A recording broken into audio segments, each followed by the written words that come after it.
पाकिस्तान का पानी बंद कर दिया तो भारत की सांस बंद हो जाएगी। अरे नहीं नहीं, हमारा नहीं, उनका फट रहा है, तभी तो ऐसी उलझुल बातें करने में व्यस्त हैं। अब एक पंक्चर प्रेमी देश से उम्मीद भी क्या ही की जा सकती है। बाकी मंत्री संतरी मिलकर ऐसी हवाबाजी में व्यस्त हैं कि इनके डिलूलू का टायर फटना तो तय है।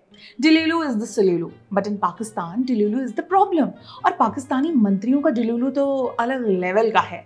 अब पाकिस्तान के रेल मंत्री हनीफ अब्बासी कहते हैं कि अगर भारत ने पानी बंद किया तो सांसें बंद कर देंगे। सांसें बंद कर देंगे?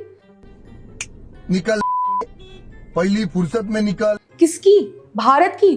घर में नहीं दाने, अम्मा चली भुनाने। आपसे आपकी रेल तो संभलती नहीं। बलोचियों ने आपके देश को रेल बना दी और भारत को बम करने चले हैं। ये आपकी ही रेल है ना? जिस देश के पास ट्रेन क्रॉसिंग ना हो उससे बोलने का हक ही छीन लेना चाहिए।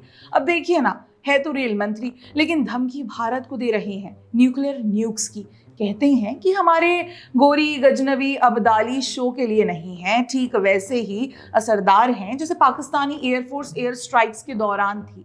इसीलिए पाकिस्तानियों को चैन की नींद सो जाना चाहिए अब, क्योंकि PAF इज अवेक। और रही बात गोरी गजनवी और अब्दाली की, तो जो देश अपनी मिसाइल्स को घरेलू नाम नहीं दे पाया, अफगानियों से आइडल्स भी उधार पर लेकर चला रहे हैं, तो क्या ही कहा जाए।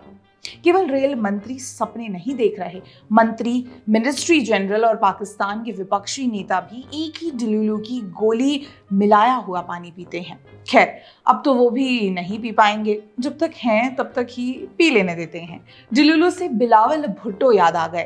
अब क्यों, ये मत पूछना, बस आ गए। पाकिस्तान पीपल्स पार्टी के नेता बिलावल भुट्टो कहते हैं कि अगर सिंधु नदी का पानी बंद कर दिया तो खून की नदियां बहेंगी। कौन बहाएगा? आपकी आर्मी। सोशल मीडिया पर खबर तो ये है कि आपकी आर्मी में मास प्रेजेंटेशंस हो रहे हैं, तो क्या आप डांस बंद कर गन उठाएंगे? अच्छा, आपको नहीं पता, ये आप ही ठुमके लगा रहे हैं ना भुट्टो जी।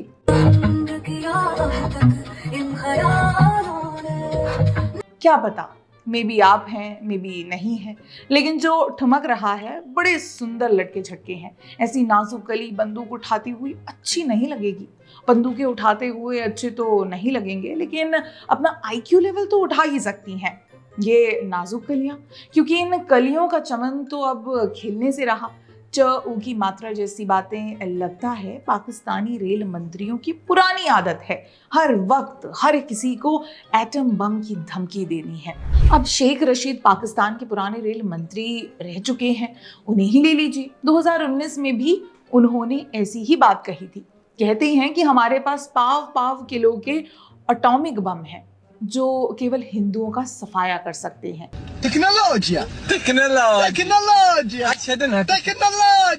ऐसी टेक्नोलॉजी तो केवल पाकिस्तान में ही देखने को मिल सकती है।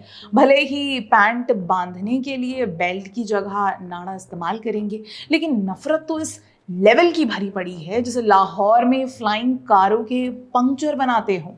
गधे बेचकर अपनी इकोनॉमी चलाने पाकिस्तानी आजकल अपने डिप्लोमैट्स से भी धमकियां दिला रहे हैं। अब ये वीडियो देखिए। ये वीडियो है लंदन स्थित पाकिस्तान हाई कमीशन का। हिंदुओं का गला काटने का जेस्चर करने वाले ये डिप्लोमेट क्या सोचकर इतनी हवाबाजी में लीन है। माना कि लंदन में मिनी पाकिस्तान बनता जा रहा है, लेकिन क्यों भूल जाते हो वहां का प्रधानमंत्री भी हिंदू था।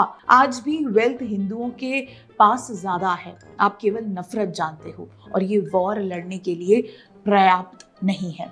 पाकिस्तान में और भी ऐसे कई मिनिस्टर्स हैं जो ऐसी बातें कर रहे हैं। कोई कहता है कि पहलगाम आतंकवादी फ्रीडम फाइटर्स थे।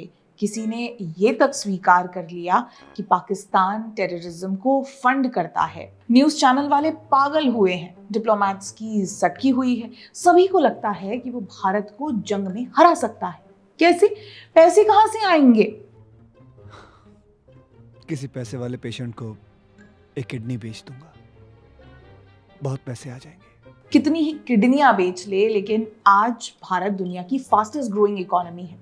अरे भारत छोड़ो, केवल एक अकेले शहर मुंबई की एनुअल जीडीपी पूरे पाकिस्तान से ज्यादा है। ऐसे में अपने डिल्लू के टायर में इतनी हवा नहीं भरनी चाहिए। इंग्लिश में एक कहावत है, never bite the hand that feeds you. आप दवाइयां स्टॉकपिल कर रहे हैं क्योंकि भारत ने ट्रेड सस्पेंड कर दी। आप पानी के लिए तरस जाएंगे जैसे ही इंडस वाटर ट्रीटी अबेयंस में आएगी। आपकी आर्मी की फटी पड़ी है, लिटरली आप क्रूशियल मेडिकल ट्रीटमेंट्स के लिए भारत पर डिपेंडेंट हैं। थर्ड देशों के द्वारा कम से कम $10 बिलियन वर्थ का सामान भारत से पाकिस्तान पहुंचता है।